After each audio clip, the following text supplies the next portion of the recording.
okwogera ne Katonda buli ku makya y'ensula ennamu ekulukutira mu bulamu bwaffe ne tufuna amaanyi agatuyamba okuyita mu lunaku lwonna. Funa amaanyi nga tonnafuluma nnyumba yo. Yeebazibwe nnyo oyo atakuumira mpeera. Ffe bwe tuba twebase nga tufuluuta nga tetukyalina kye tutegeera ku bifa ku nsi, ye abeerawo. Katonda waffe ono yeewuunyisa kubanga Bayibuli egamba nti tasumagira so taabongoota. Ffe tubeera tufuluuta nga ye akola ekisoboka okulaba ng'atukuuma. Kale kya nsonga nnyo ffe okusiima Katonda waffe yatwagadde ekyenkanidde awo n'atuwa obulamu, n'olwaleero n'atusobozesa okubanga tukyassa omukka ogw'obulamu. Erinnya lya Mukama waffe Yesu Kristo lyebazibwe. Wasuze otya mukwano akeeredde ku 3ABN TV? Kansuubire nti oli bulungi.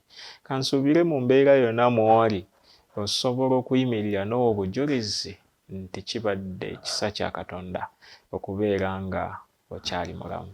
Si lwakuba nti tulina bingi bye tukoze, naye kibadde kisa kya Katonda. Njagala n'okugamba nti sabbiiti ennungi.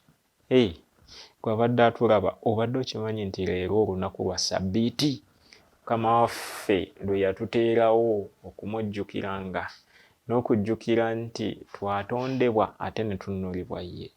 Obadde okimanyi nti sabbiiti lwe lunaku lwokka Katonda lwe yayawula lwe tulina okuŋŋaanirako okumusinziza awamu ng'ekibiina? Olw'ensonga eyo obadde ogenda kukola ki? Kiki ky'obadde oteekateeka okukola? Nsaba ofiise akadde olunaku olwaleero ogendeko mu kkanisa, olunaku olumale ne Katonda waffe, kubanga luno olunaku ye yalutuwa era n'atuwa ekiragiro eky'okulukuumanga, okumujjukiranga awamu n'okubeera n'okukuŋŋaana okutukuvu.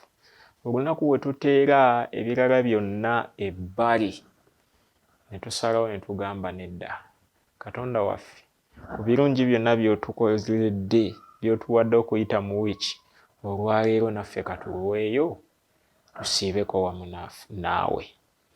Nkwaniriza ku pulogulaamu yaffe ensulo ey'enkya, nange omuweerezaawo Ssemmambo Peter nga bulijjo. Njagala okukakasa nti Katonda akyalina bingi by'ayagala okukubuulira ne ku makya gano.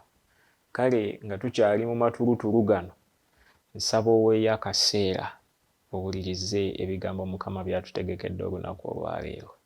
Katutandike n'okutendereza oluyimba lujja kuba olw'97 olugamba nti nawaayo obulamu.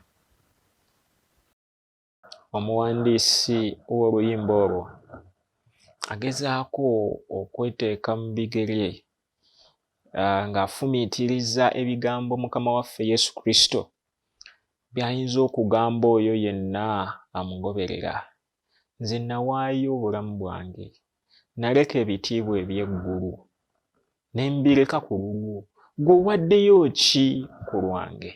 Kale kakibeere ekibuuzo naawe kennyini ky'ogenda okweddamu ng'oli wekka mu kafuba eyo ne Katonda wo ng'akubuuza ggwe owaddeyo ki, weerekereza ki ku lwange?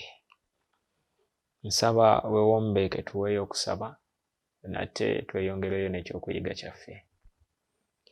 Weebale Mukama nti ne ku nkya eno eya sabbiiti obadde wamu naffe era otutegekedde obubaka. Tebenkeza ebirowoozo byaffe, otubeere mu maanyi ag'Omwoyo wo Omutukuvu, tusobole okubaako kye tuyiga mu Kristo Yesu Mukama waffe. Amiina. Amiina. Omwana eyazaayira mu ssematalo owokubiri. Omwana eyazaayira mu ssematalo owokubiri. Gwe mulamwa gwe tugenda okutunuulako ku nkyene ya leero. Obadde okimanyi nti omuntu asobola okuzaawa, omuntu asobola okubulawo. Oyinza okuba naawe nampuliriza ng'eriyo mukwano gwo owooluganda lwo sinakindi omwana wo nga yazaawa, yabulira mu nsi eno nga tomanyi nawa waali. Nina mukwano gwange nja kugamba nti mmange twakula naye mu kyalo eyo bamu ku baatukuza, kyekigambo ekituufu kye nnina okukozesa. Naye yazaawa si lwakuba nti yafa, naye teri amanyi gy'ali. N'abaana bennyini ab'omu ntumbwe ze nabo tebamanyi wa gy'ali, yazaawa, tebamanyi bimukwatako. Twagala okutunuulira omwana ono eyazaayira mu ssematalo owookubiri.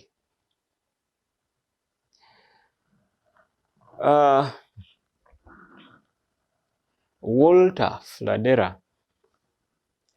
profesa wa ssayansi mu seminaariyo emu ey'Abadiventi mu kibuga ekya Austria ekiyitibwa Bogenhofen, kansuubire nti nkyogedde bulungi, ayogera ku ngeri nnyina omukkiriza Omuadventist bwe yalumwa okulaba engeri omwana we gye yajja okuva mu kkanisa bwe yagenda yeeyongerayo mu misomo gye egy'owaggulu. Mwattu kino tekyatuuka ku oyo yekka. Abaana bangi ababadde abeesigwa mu kkanisa, ababadde abeesigwa eri Katonda, oluusi n'ekkanisa ebeenyumirizaamu nga ne Katonda abeesiimisa. Naye bwe bagenda babaako ebyenjawulo bye batuukako, nga basomye ne beeyongera okukenkuka mu kusoma kwabwe, nga bafunye ku nsimbi oba eby'obugagga, ate ne basuula okukkiriza okwabakwasibwa. Omwami ono agamba nti mu biseera ebyo mu Bulaaya amawanga era n'abantu baalinga mu kuttiŋŋana olw'okuwambibwa obusungu n'eddalu ery'akajanja k'ebyobufuzi. Tubiraba n'ensangi zino, ebyobufuzi abantu babifiiriddemu. Tulina bannaffe Abannakenya babadde ennaku zino mu bagiyita batya Gen Z, maandamano, bintu biri awo beekalakaasa, naye abamu bafiiriddemu, bafiiriddwa obulamu. Ne wano mu Uganda ennaku zino tulina ekiyitibwa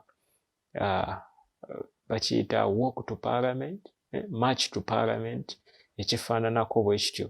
Byaliwo gye buvuddeko awo ku Tuesday 23 bwe byatandika. Naye tulaba nti oluusi wabeerawo eddalu n'obusungu olw'ebyobufuzi abantu bye beenyigiramu. Bw'atyo omwana mulenzi ono naye bw'atyo embeera mw'abulira mu Bulaaya yali ya ssematalo ono owookubiri ng'abantu bali mu kuttiŋŋana olw'ebyobufuzi. Eri Walter, Katonda wa nnyina ow'okwagala yali takyaliyo oba nga yamwabulira. Waliwo ebiseera w'otuuka n'olaba nga Katonda alabika ng'ataliyo. Okuttiŋŋana okwali mu Bulaaya ebiseera ebyo nga kyangu n'omuntu okulowooza nti Katonda taliyo. Atugamba nti ennaku ya mukazi wattu ono yeeyongera obungi. Kiki ekyagyongera okuba ennyingi? Nti ku lunaku Walter lwe yeewandiisa mu magye ng'alina okugenda mu lutalo, tuli mu ssematalo owookubiri, maama ono yalowooza oboolyawo taliddamu nate kulaba ku mwana we. Yabonaabona olw'okutya nti okufa kwandiyinzizza okutuuka ku mwana we nga takyategeera Katonda, n'agaana n'okukkiriza ssaddaaka ya Kristo ng'akabonero ak'obulokozi bwe. Maama ono yajjula ennaku ng'alaba omwana gwe yakuliza mu kukkiriza, omwana gwe yali yatendeka, omwana omusabi ng'asuddewo Katonda olw'emisomo gye. Naye ate ekyasinga ekirala okumweraliikiriza nga talaba yeewandiisa, yeeyunze ku magi agenda kulwana mu ssematalo n'owokubiri. Ennaku yamujjula, si yakufiirwa bufiirwa mutabani we kyokka, nti naye mutabani we ono ayinza n'okufa nga tannakkiriza bulokozi, ayinza okufa oluvannyuma lw'okwabulira Kristo. Bannaye, omukyalo ono mbadde musomako, mpulidde gumu ne ŋŋamba naye Mukama, ffe kiki ekisinga okutuluma ku bannaffe? Olaba omukyalo ono yali alumirirwa okulokolebwa kw'omwana we. Ffe ebituluma birala. Mwana wange bamugobye ku mulimu, maama n'olaba bannange yenna bwe yeesansabaga kubanga omwana avudde ku mulimu. Naye ng'ate eby'omwoyo bye tetubifanako, tufa ku kimu. Baana bali bulungi, balina ssente, beevuga, bakola biki, naye ng'ate eby'omwoyo byabwe tetubifuddeeko. Maama ono atuwa okusoomooza, alaga nti kye yali asinga okwagaliza mutabani we kwe kulokolebwa. Era kimuluma nti ayinza okufiira mu lutalo nga takomyewo mu kkubo lya Katonda ettuufu. Ayongerayo olugero luno n'agamba nti wabula yali yamuyigiriza amakubo ag'okutya Katonda n'emiramwa gya Bayibuli. Maama ono yali yakola ekitundu kye. Gwali eyo simanyi gwe abaana bo obayisizza otya? Naawe obatendese? Oba bali mu nsi, ensi yerimu kubatendeka, ensi ebagabana gye batwala gye bagenda. Newankubadde ng'omwana ono yali yeewagudde okuva ku Katonda, naye nnyina yali yamutendeka. Era bwe yali nga tannagenda okweyongerayo mu magye, nnyina yamuwa endagaano empya eya Bayibuli ng'agamba nti alisomangako buli lunaku ng'asaba Katonda okukuuma obulamu bwe. Bw'atyo n'amunywegera nga bw'asikondoka era n'amusiibula. Yali takyalina kyakkola mukazi wattu okuggyako okukkiriza. Mwana asazeewo, alina eddembe lye, atuuse emyaka egisobola kweyimirirawo ku kusalawo kwe, n'asalawo genda mu magye. Naye ekimu ku bye nsanyudde kye kirabo kye yamuwa ng'amusiibula, yamuwa Bayibuli. Oba abaana baffe tubawaaki? Ako nkakulekedde mukwano okalowoozeeko. Omukwano gwa maama gwamusukkako, yamusiibula naye ng'akaaba amaziga. Agamba nti entiisa y'olutalo yakakanyaza omutima gwa Walter n'emuleetera okwekyawa n'okujeemera omulabirizi Katonda nnyina gwe yali yamuyigirizaako.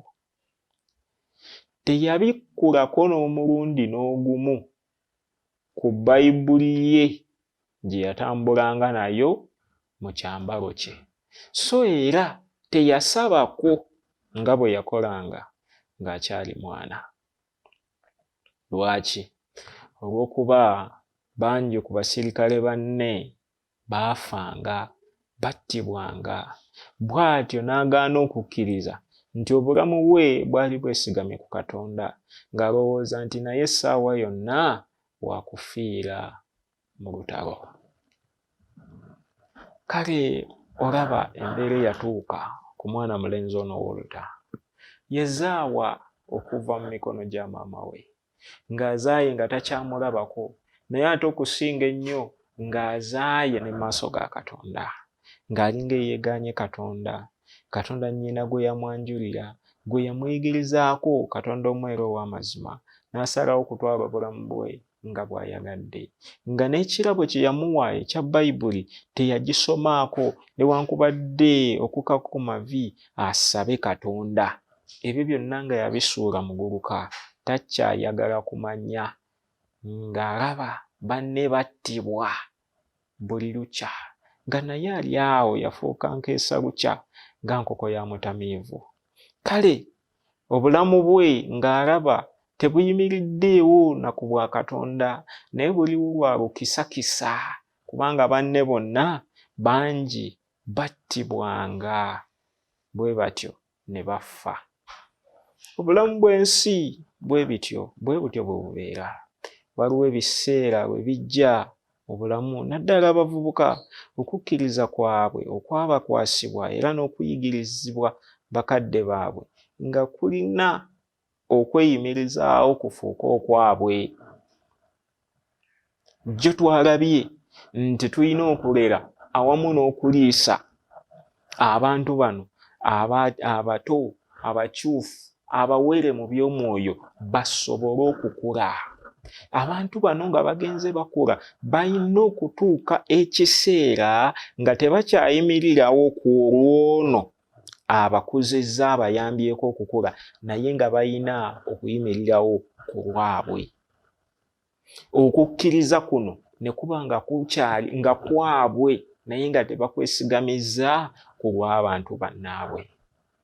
Abantu wadde emirundi mingi bwe bayingira mu kkanisa tubagamba mutunuulire Yesu Kristo, naye njagala tukkirize ne kino nti ffe be basanzeewo batutunuulira nnyo era beesigama nnyo ku ffe okuzimba okukkiriza kwabwe. Era singa naffe tuyuuga, emirundi mingi ojja kwesanga nabo bagudde. Naye abantu bano bwe bakula ne beetengerera, bafuna okugezebwa mu kukkiriza kwabwe. Okukkiriza okwo ne kubeera nga bo kaakati be bayinza okweyimirizaawo bo bokka na bokka. Naye oluusi bwe tutuuka mu kiseera kino, oli ng'alina okuyimirirawo, wabaawo enkyukakyuka oluusi ezijja, olumu ne zitumalamu amaanyi ne zooleka nti eby'omwoyo byaffe byali byagwa dda. Oluusi wabaawo n'embeera eziyinza okuleetawo okubuusabuusa, eziyinza okuleeta okutya awamu n'okwetamwa. Era enkyukakyuka zino ziyinza okuba ez'amaanyi nnyo, ate nga ziraga nti teri ssuubi lya kuddirira oba kudda mabega. Naye mu mbeera ezo zonna Katonda abeerawo. Njagala okutegeeza mikwano gyange nti waliwo embeera lwekayuka, waliwo embeera lwetabuka, waliwo bw'oyinza okutuuka n'olaba ng'oyimiridde wekka, ng'olabanga ne Katonda akwabulidde. Y'embeera omwana ono gye yatuukamu. Mulimu embeera w'otuuka ng'onoonya n'amaanyi agasaba nga togalaba, ekirwadde kikusenkenyezza, kikubala mbiriizi, kwegamba oli awo lukya lw'obala. Waliwo ebizibu bwe bijja ne bikukuba n'obeera nga n'amaanyi agayiga ekigambo kya Katonda tokyagalina. Waliwo embeera lwe zijja nga za mugjiirano, kino kigenda kiri kijja, kino kivaawo ekirala kijja, n'ogamba yii Mukama wandese, wanjabulidde, ng'olaba tekyaliyo ssuubi, ng'embeera eyongera kuba yakacwano. Kale kiki ddala ekibeerawo? Okukkiriza kwo kuteekwa okubeera nga kusigala nga kukyayimiridde. Katonda waffe abeerawo ne mu mbeera ezifaanana bwe zityo. Okusinziira ku bwesigwa bwaffe, okukkiriza kwaffe kusobola okuddamu amaanyi. Toggwamu maanyi mukwano, wadde ng'embeera yakusobako, nokyasobola okuddamu n'oyimirira. Nenja okubuuzaayo ebibuuzo nga biibyo 1, 2, 3. Wandiba ng'oli omu ku abo abagezaako okweyawula okuva mu kukkiriza? Muganda wange Museveni sidampuliriza. Oyinza okuba ng'oli omu ku abo abagezaako okweyawula okwabulira okukkiriza kwo. Abaffe, wali ofunyeeko ku kirowoozo ekigamba naye by'ekkanisa kambiveemu? Kyali kikujjiddeko? Ekyo kiba kitegeeza obanga agezaako okutandika olugendo olw'okuzaawa. Owulira ng'embeera gy'ototegeera ekuyinze, ng'owulira ekufumita nnyo, ng'ogamba ng'owulira ozitoowereddwa? Kiki mbeera ki eyo gye wali oyiseemu n'otuuka okugamba Katonda njabulidde? Katonda takyanfaako, yandekawo. Njagala okutegeeza mukwano gwange nti waliyo Katonda mu ggulu. Waliyo Katonda mu ggulu. Katonda ali mu ggulu oyo y'asobola okukyusa ebyo ebirabika nga ebitasoboka, ebitayinzika, n'abifuula ebisoboka. Bayibuli era kyeva yeetugamba nti tewali kitasoboka eri Katonda.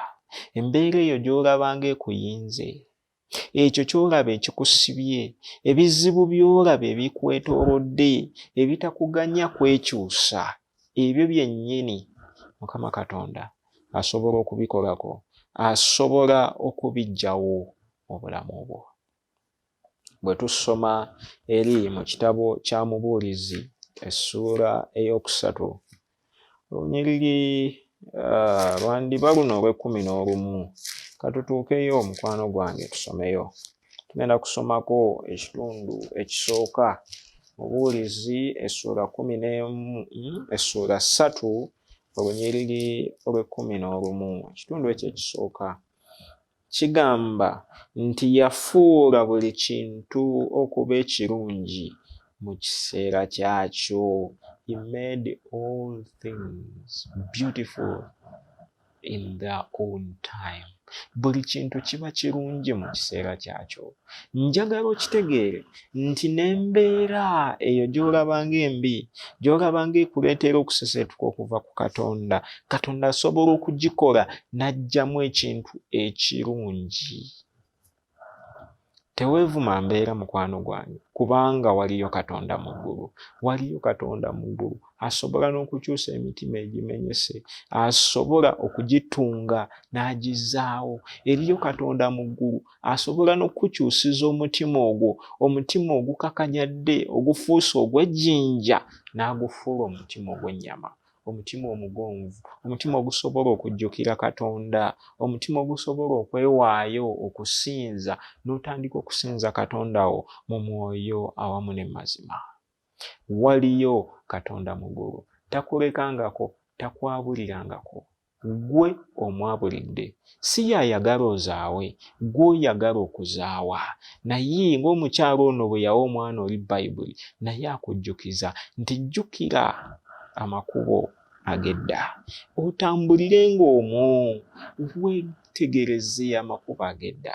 Jjukira okukkiriza kwe wayigirizibwa, okukkiriza okwakukwasibwa. Mukama waffe Yesu Kristo kennyini kwe yakukwasa bwe wamukkiriza.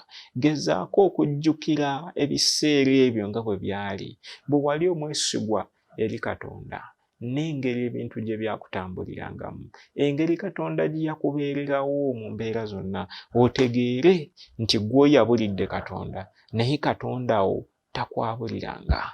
Katonda wo tavanga ku nnamulondo, akyatudde ku nnamulondo nga bwe yakuyambanga mu kusooka, ne kaakano akyasobolera ddala era alindiridde n'emikono emyanjulukufu okukwaniriza. Omwana ono yali yazaawa mu ssematalo asooka, naye Bayibuli egamba essanyu ly'omuzadde, essanyu lya Katonda Kitaffe liri wano mu Yokaana 15:24. Bayibuli egamba nti omwana wange ono yali afudde azuukidde, yali azaaye azaawuse.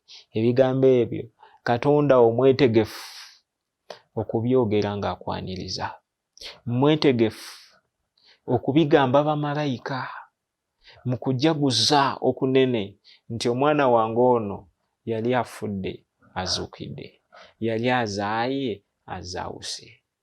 Mukwano gwange, wazaayira ludda wa? Kiki ekyakujja mu maaso ga Katonda? Kiki ekyo ekyakuleetera okukeŋŋentererwa emmeeme n'ogamba nti ebya Katonda mbisudde muguruka. Komawo mukwano gwange. Katonda mwetegefu okukwaniriza era n'eggulu lijja kusanyuka olw'okukomawo okwo. Nsaba Mukama akumpeera omukisa. Katombeeke tuweeyo okusaba.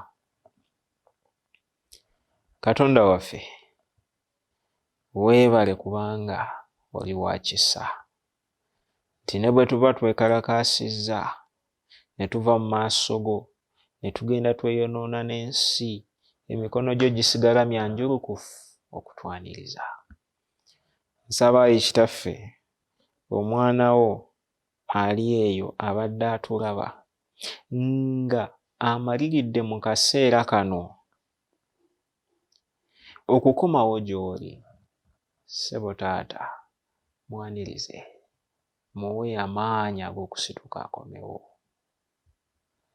Osaasire Ayi Mukama naffe emirundi emingi bwe twesuddemu akambayaaya n'akajanja ne tuva mu kkubo lyo.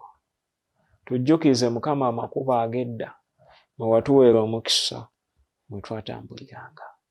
Tuddeyo tuyinze okutambulira omwo bw'otyo bw'onootuwa omukisa mu Kristo Yesu Mukama waffe. Amiina.